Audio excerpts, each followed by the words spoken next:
Imagine un jour qu'en partant au boulot, tu te fasses percuter par une voiture et la personne qui t'a percuté dit à la police qu'elle a cru que t'étais un animal. Elle t'a confondu avec un animal.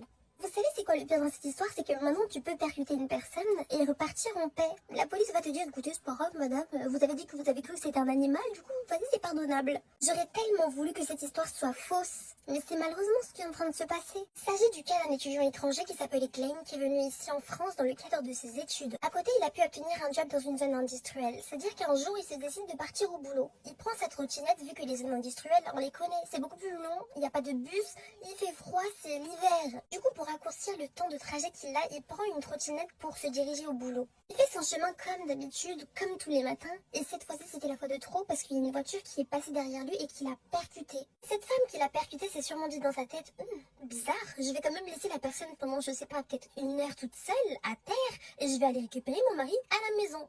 Dans ce genre de cas, moi qui suis conductrice, je peux vous dire qu'on a été formé à l'auto-école. Quand tu sens que tu as percuté quelque chose, que ça soit même un petit poteau ou quoi que ce soit, minimum tu t'arrêtes. Malheureusement, elle a continué sa route, elle est partie récupérer son mari à la maison. Moi, je suis désolée, je le considère comme un délit de fuite. Parce que tu peux très bien appeler, t'as ton téléphone, tu peux appeler ton mari pour qu'il puisse venir sur place, ou tu peux appeler les ambulances, ou appeler la police, surtout qu'il s'agit d'une vie. Pas besoin de faire des grandes études pour savoir qu'une personne qui a été percutée à terre entre la vie et la mort, qui a sûrement un dommage, un traumatisme crânien, ou je sais pas, peu importe, tu sais très bien qu'il ne faut pas la laisser seule. Tout le monde sait que ça se compte à des secondes, à des minutes. Une vie peut être sauvée. Moi, ce qui me tue le plus dedans, c'est la personne qui a percuté dit non, j'ai cru que c'était un animal.